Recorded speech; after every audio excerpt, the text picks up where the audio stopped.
What's up, guys?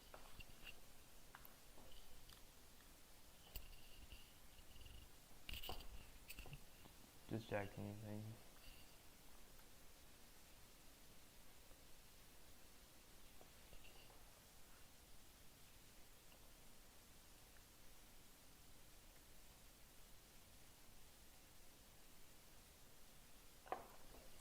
What's up, guys? Okay.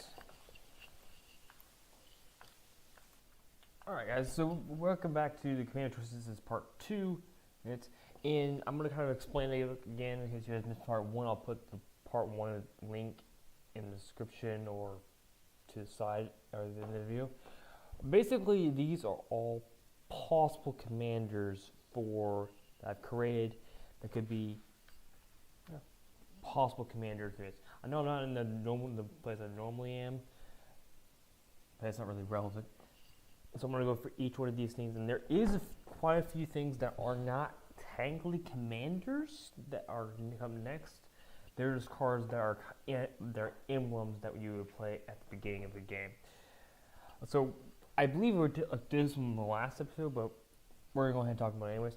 Painted Villager, 1 mana cost. Whenever you pay life, you may cast a spell for 3 and or black less. So you could cost something that costs 3 and 2 black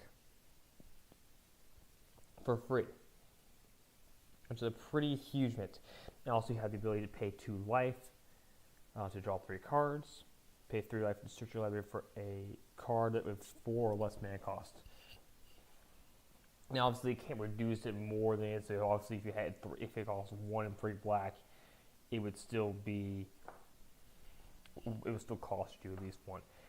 I think this is a pretty huge creature, which I realized that I think these should be easily a mythic, if not higher, if that's even possible. Currently in Magic the Gathering, it's not. So basically, if you guys can take a look at the comments down below, read the comments, and then write down, hey, I think this card is too weak, this card's too powerful, it really should be more mana cost, it should be more expensive. I don't think this is really going to be a commander.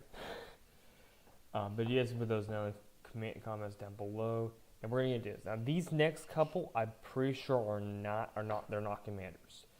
They're cards that I would add into the game as if they were emblems, basically. I don't know if they put them as emblems or put them down as other cards. Oh no, I put them as emblems. So basically the way it works is they are cards that you can play at the beginning of the game, or you can play at some point during the game. That for 0 mana, because it doesn't cost anything. These emblems basically affect both players. Or all players, rather. It's all players. In this case, this one says you may place this on to the battlefield at the beginning of the game. When a creature dies, exile it under this. Each player has their own exile of Seal of Darkness. Once per turn, you may cast a card, and you still pay the mana cost, from the Seal of Darkness exile. So basically, you can continuously permanent creatures back in. This would be really powerful in a black deck with like creatures that have a little small death touch. Now, obviously, you still have to pay the mana cost for it, but it is a pretty powerful emblem. It's not the best emblem, I would say, but it's still pretty powerful. It affects all players. So, it's pretty strong, I'd say, for this one. Might even need to be higher rated than this. Obviously, emblems are a little different from the context. Next one we got is Seal of Light. These are all seals, by the way. They're all named Seal of something. You may play this. All these are also, I'm not going to say this again, but all these you may play this at the beginning on the field at the beginning of the game. They all say that. I'm not going to say that again.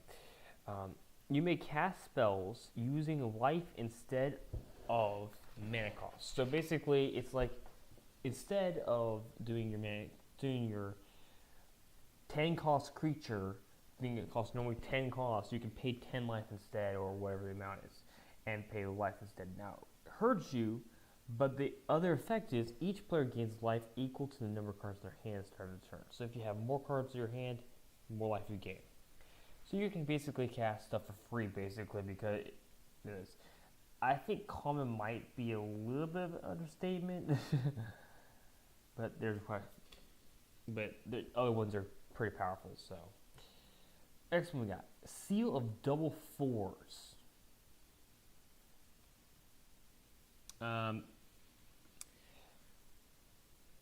Each player may pay up 2 lands in their turn. That's not really that powerful. Very wise. Oh yeah, 2 lands. Great job. It speeds the game up a little bit. It's not really that great. It's just Seal of Double Fours. Seal of Double Attack. You may play this in the each creature may choose to attack twice with target creature they control. It's just one creature. So basically, if you had a 10-9 creature and you had, like, let's say, a bunch of 1/1 creatures, you could attack all those 1/1s and the 10-10 and then attack that 10-10 again. Because double strike or something like that's pretty huge. This is very much why I agree to that point. It should be definitely a mythic. Maybe you can reduce down to a rare, but I think mythic sounds most reasonable to do. Next one we got is Seal of Fire. There's several ones like this. Rare creature +1/+1. It's basically affects for a specific type of deck. So this game will be useless to you if you don't have rare creatures. And multicolored creatures do technically count as 2 colors. So, and I will point out gold is equal. Basically, if they have red in their mana cost, they're a red creature. And so on. Next card we got the Seal of Love. I made this up completely. This is would not make any sense. Creatures have Love Force. Affects all players. You gain life equal to its toughness when the creature attacks. So basically, it is life link, but with defense instead of attacks. Yeah. Of course, all creatures get this, so this may not be a very good one, which is why it's a rare. But it's a rare, but it may not be very good. Hey, look, everyone gets lifelink or life, life force, love force. Might not be the best emblem to start off a game with, but you know it could be. If you have a high lifelink based deck, then it would be good, or a high toughness creature deck, then it would be good. So like defenders. Seal of Magic. Okay, I mean, so, each player gets 3 life and has Hexproof on their turn. So you can't target anyone with it, with spell, and they get 3 life. Sounds a little bit powerful. Doesn't really do much though. It just says, okay, you gain 3 life. You can't be targeted with spells. Great job. Doesn't affect anything in the board, so it's not the best. Not the best is not the worst.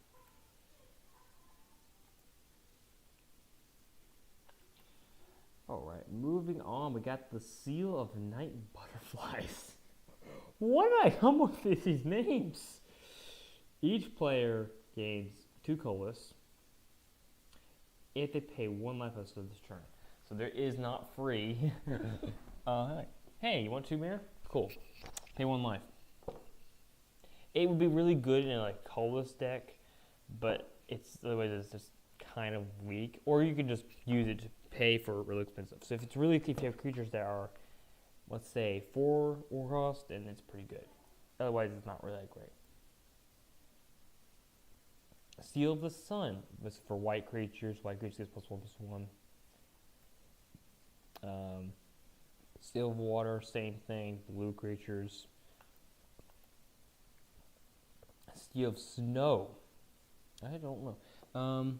Creatures are indestructible if they control pays 1 life for each creature they control. Otherwise, they get -1/-0. So this is bad. Hey, guess what, guys? Your creatures are indestructible if you pay 1 life for every creature you control. Otherwise, They're -1/-0. So it's not a good card. It's not a good card whatsoever. It's just that you can make creatures indestructible, which might be good if you have a really small deck creatures. Hey, my creatures are indestructible. It's also be 1 life for each one of them. Seal of Double Sealed. Oh, it's another one of those.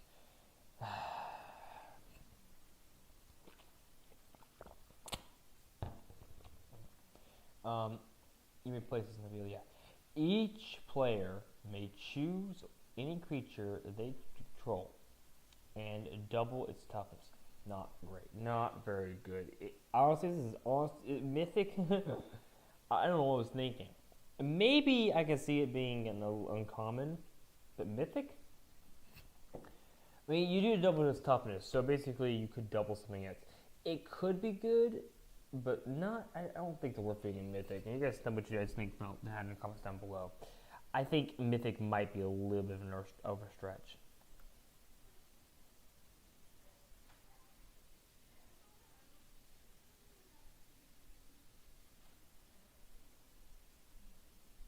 Is that the last one? We got Elf of Casted Wind.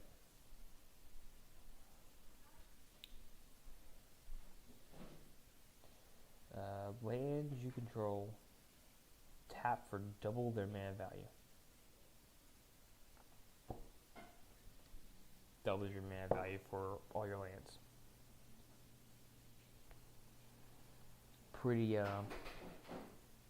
good for a deck where you have a lot of creatures that need to be that are really expensive. Doubles your mana value. It's only 1 and 2, so it's not great, but yeah, it's not bad. Next card we got Kraken of Power. Oh gosh, this card is awful. Kind of. So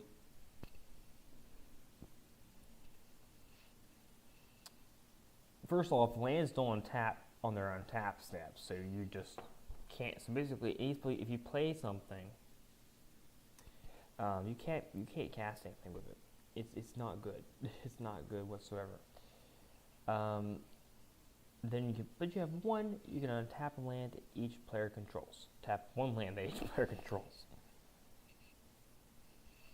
So you pay, or each player has to pay 1 life, and you can untap 2 lands that you control, which is each player's. Is it good? I don't think so. It's very expensive to get it out for one thing, and really it hurts you and everyone else. If you don't cast spells, maybe, but I think honestly it's good to limit your opponents who are playing really quick decks, really fast decks, but otherwise it's not really great. It's not bad. I think Rare is right. I think the right mana thing for it, but it just doesn't seem like a very good card commander for me.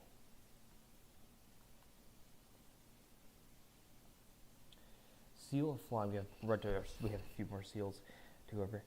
Creatures that have flying.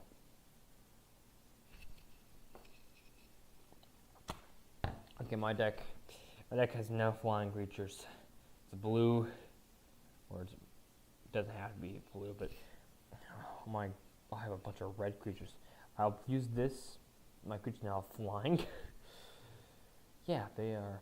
Yes. Of course, it gives all creatures flying, so it just kind of makes it kind of pointless to have a deck with flying creatures in it.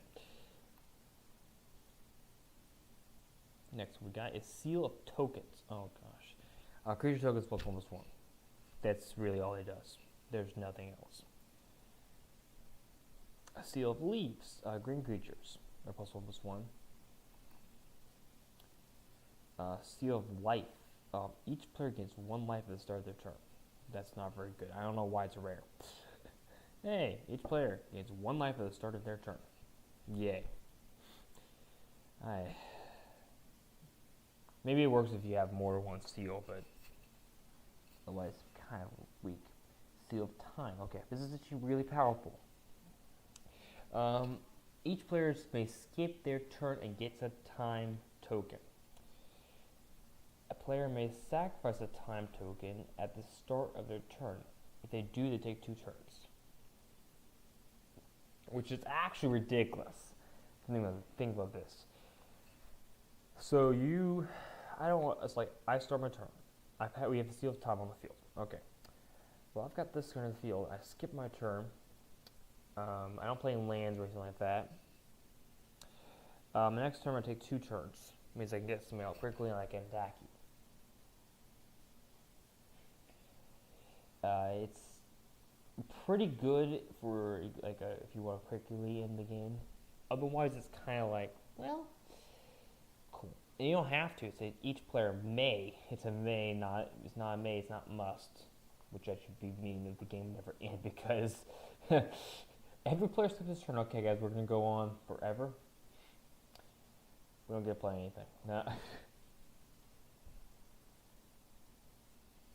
Rule of seals. Okay, this is what seals are. We're talking about how seals work. Each player may play one emblem with a seal of something, which is all things, and they fail all players equally, and they can't be destroyed. They're emblems. So actually, I did realize you can't have more than one seal. I forgot to mention that. So there's a rule on seals. You can only have one seal in your deck. Now every player can play one, but each player has a seal. You can only have one, so it could be flying. Each creature is flying, but it affects all players. So I mean, you could have up to, if you have 2 players, you have 2 seals. 3 players, you got 3, and so on. A vampire elf. This is a 3-cost card. Whenever a vampire or an elf, that's a weird combo, vampire and elf, enters the battlefield, place a 1/1 counter on target creature. Whenever a vampire or elf leaves the battlefield, so to spell elf wrong, you gain 3 life and each opponent loses 3 life. Oh my goodness. Alright guys, so I'm going to sacrifice my vampire. I gain 3 life, you lose 3 life. That's pretty powerful, honestly. Maybe, yeah, I think Mythic's the right call for that one. I think you could easily break the game with that one. That's huge. Next one we got ourselves Dungeon Master. Okay. This card's ridiculous. So, if you guys do know how Venture the Dungeon works, basically there's a dungeon. Actually, let me just want to get the dungeons up here.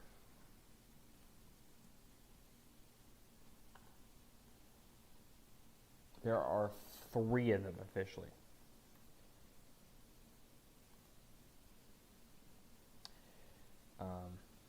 Here they are.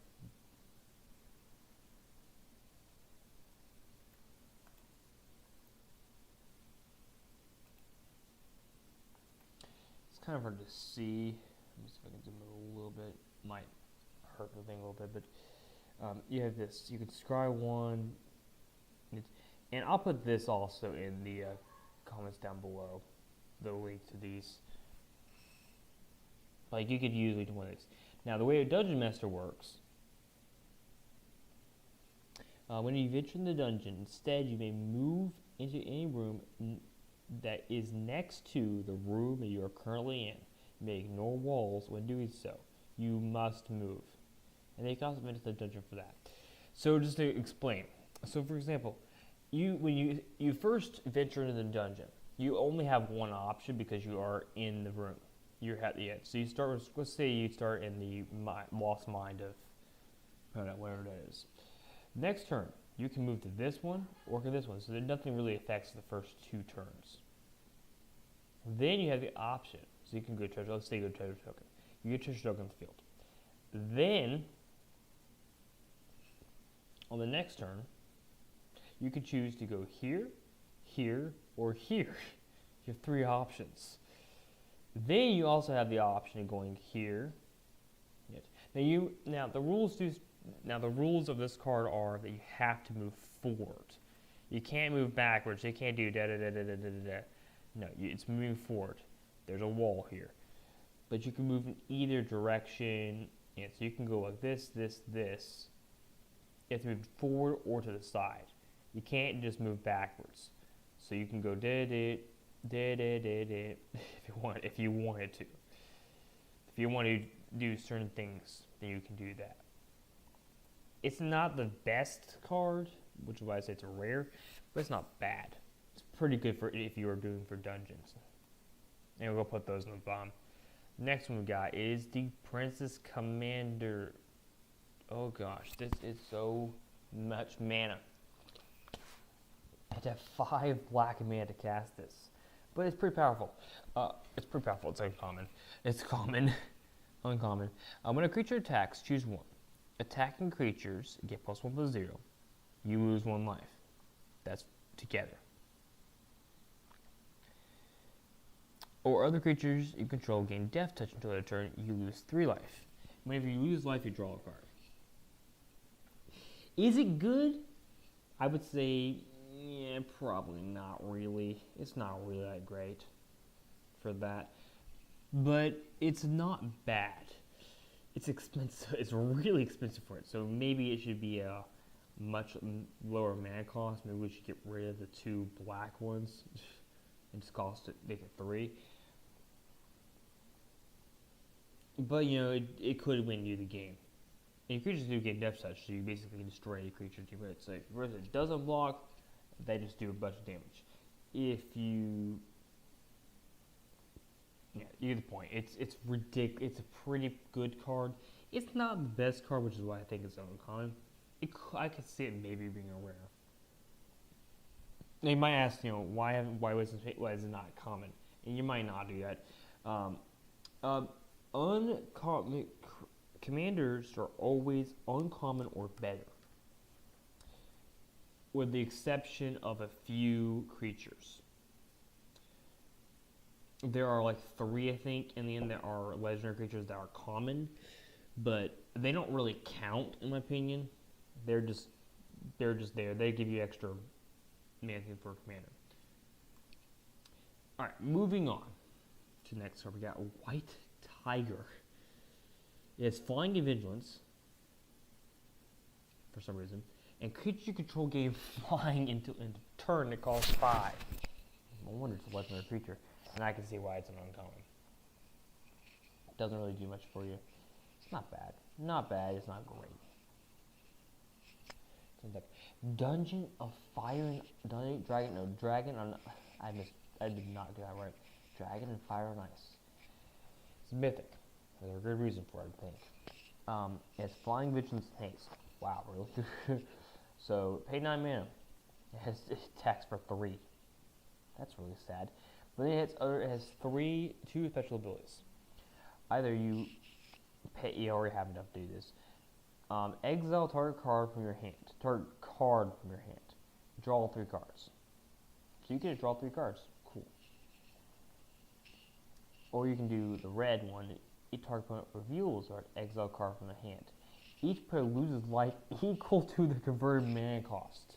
That's each player. So you could say, I don't want this card. Exile it. We both lose 3 life, and it could kill you. It could kill both players. Now, if it does have X, I do not think it would just be X is counted as 0, even if it does more. So that is one thing. Next card we got, let's see. Lamas Healer of Souls. It's a bird. Bird Soldier. Flying Vigilance. Each player, when a player casts their first spell each turn, they gain 1 life. That's cool. And then when you cast a spell each turn, they gain 1 life. Wait, what? Oh. When you cast... okay, I completely worded this wrong. Whenever you cast a spell...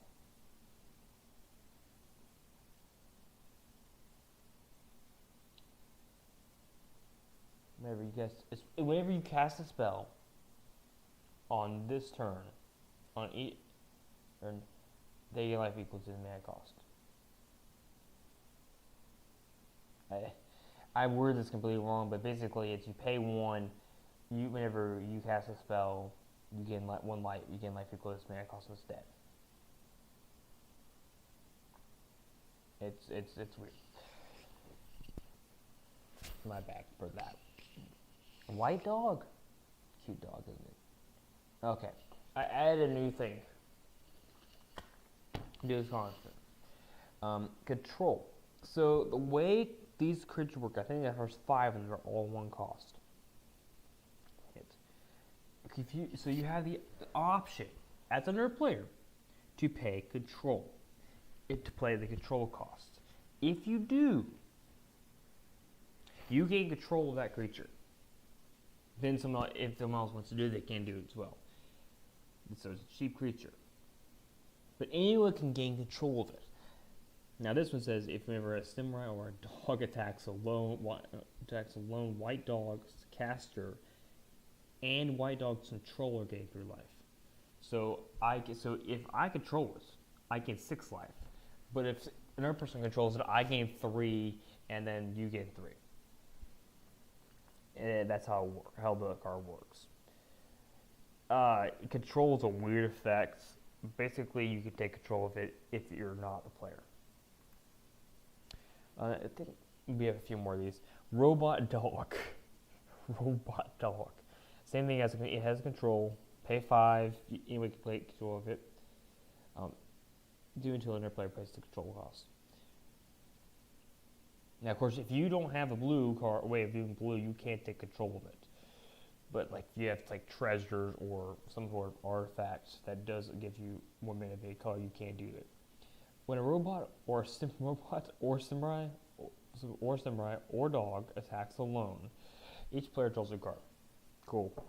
Everyone draws a card, and each player gains control of robot dog. When a player gains control of robot dog, that player draws 3 cards, and robot dog caster draws 3 cards. So I get to draw 3 cards, and you get to draw 3 cards if you gain control of it. That's basically how it works. It's not a good card, I don't think, but it could work.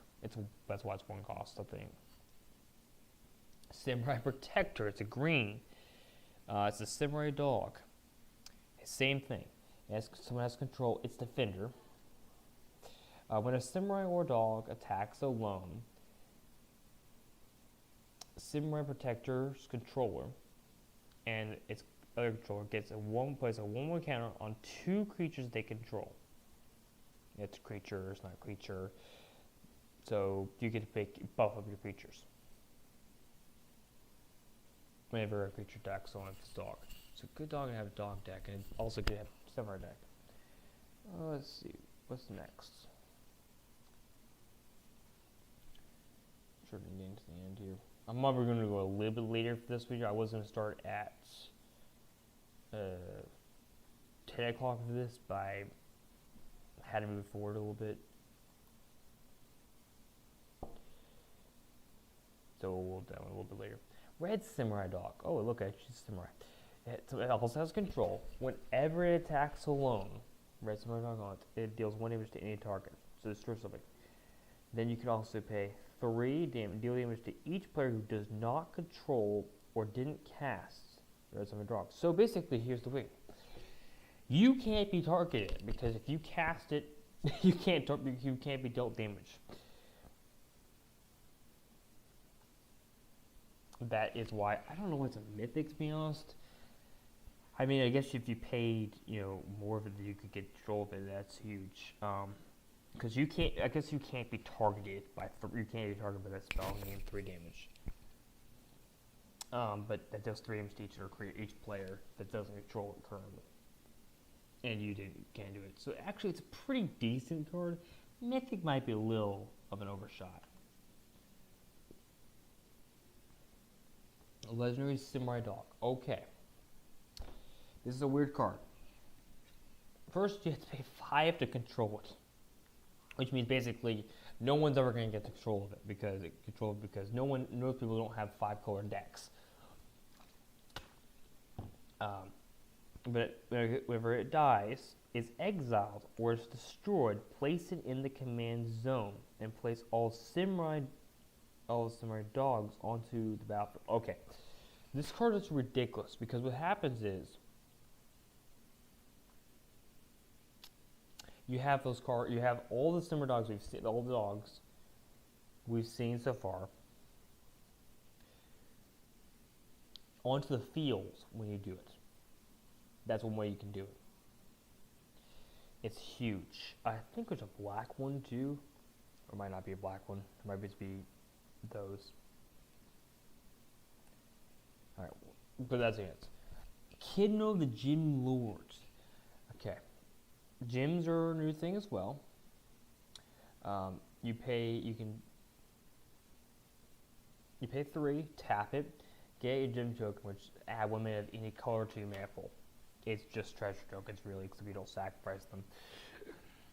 And then creeping creatures are +1/+1 for each gym token you control, so it actually overpowers your creatures. It's a pretty powerful card for that.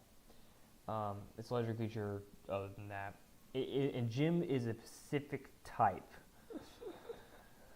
that I have done in a different video. I don't know if I've already done that one or not, but if you've seen that one, then you will. Yeah. Lion of Heart. Okay. Let's see. Harvest effect. When a cat, this will be a cat deck, deals common damage to a player, place a 1/1 counter on that creature, exert it if it has less than 2 1/1 counters.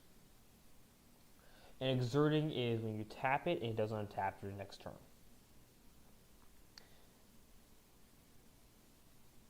And you can make it not be able to be blocked either. So technically, this is a green and yellow creature, or white creature, whichever you like to call it.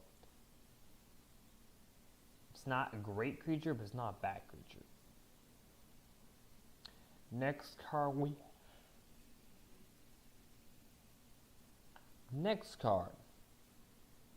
we have got. Oh, we got a favorite. I don't know how to pronounce that. Column. It's a teleporting cannon. This is actually ridiculous. So the way it works is you pay 3, you pay the mana cost for it, then you can pay 4 to make it can't be blocked this turn. Also, then you can pay exile target creature, returns to the battlefield tap with 1/1 counter. So you can exile creatures and put this back onto the field. And go 1/1 counter. So you're buffing up your creatures for 1 turn because you can't do it more than once. Oh, I'm gonna exile my creature. It has a 1/1 counter on it. Oh, it just comes back with a 1/1 counter on it. It's a pretty interesting card. It's not the best commander, but it's not a bad commander for this kind of deck. You can make it not be able to block too. Impressive Wolf. Oh jeez. This one's actually ridiculous, I think.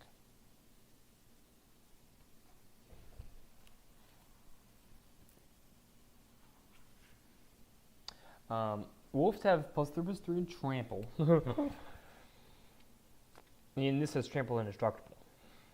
And you can also create a 1/1 wolf with indestructible. Not the cheapest card, but think this.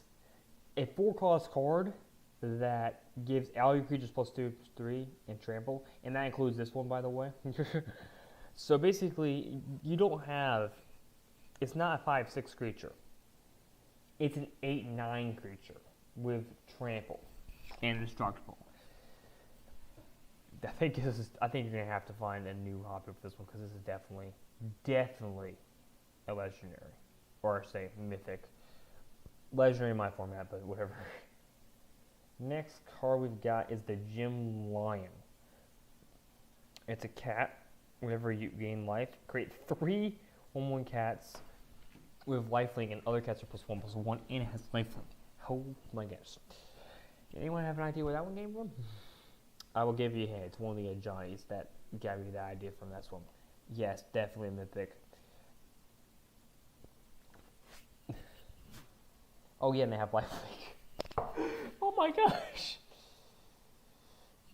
I just realized that's ridiculous. Yeah, so basically, and each one of those things is triggered separately. So on the first time you attack with this thing, you get 4 life. Then you create 3 ones. Next turn, you attack with all of them. Up, you just got 4 more. No, wait, you got 12 more. You got 12 more cats that are 2/2s with lifelink. I think this is going to be a little broken. I don't know about you. I think this is broken. I think it's very broken.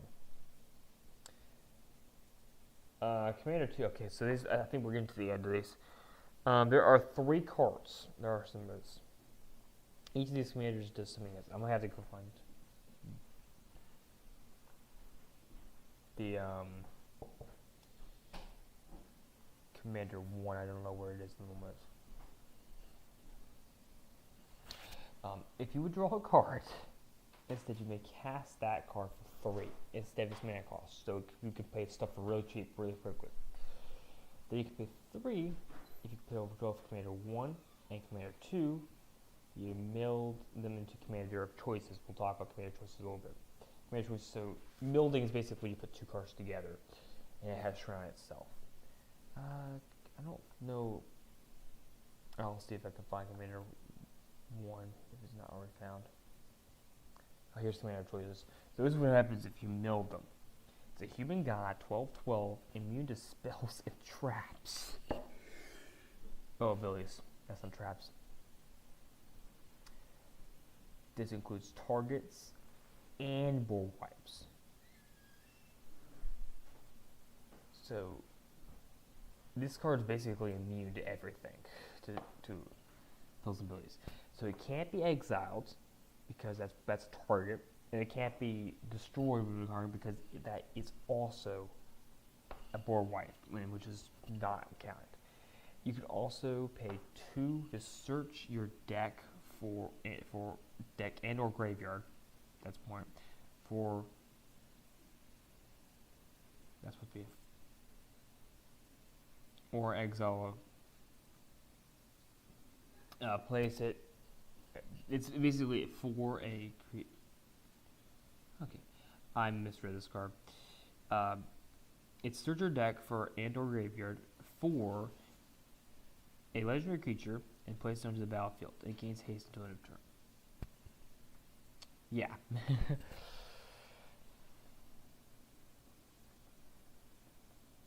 Oh, it's or exile. That's where I was thinking. It's like for a legendary creature. So you can use from anywhere in the game, or the it's not in the game. You can basically search your things for a legendary creatures. You can get a bunch of legendary creatures on the field. As long as you have a deck, as long as it's in your deck. And that was the last card, by the way. So there's one more card that I'm going to show this one here. Commander Choices. It is Commander 1.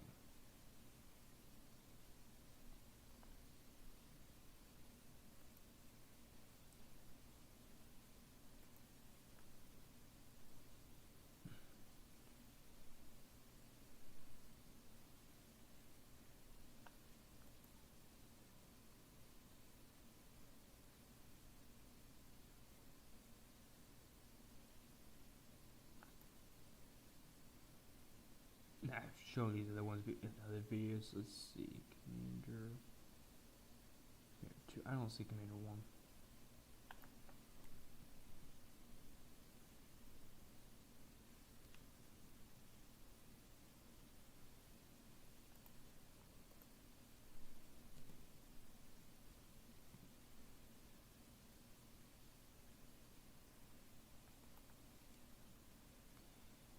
I'm pretty sure I'd use this. There it is, Commander 1. Okay, so it's a different kind of card. I pretend but it's that for some reason. There we go. Here's Commander 1. Whenever you draw a card, instead you reveal the top 3 cards of your deck. Place all creatures on the battlefield on the field. Then place one of those cards into your hand and the rest in your graveyard. So instead, you get to choose what card you get to play instead. Yeah, that's pretty powerful for it. So yeah, that's pretty huge. It has first strike and hexproof too. It can still be targeted by everything, but that's why this has first strike and hexproof, and the other one. So first strike and hexproof. Remember that.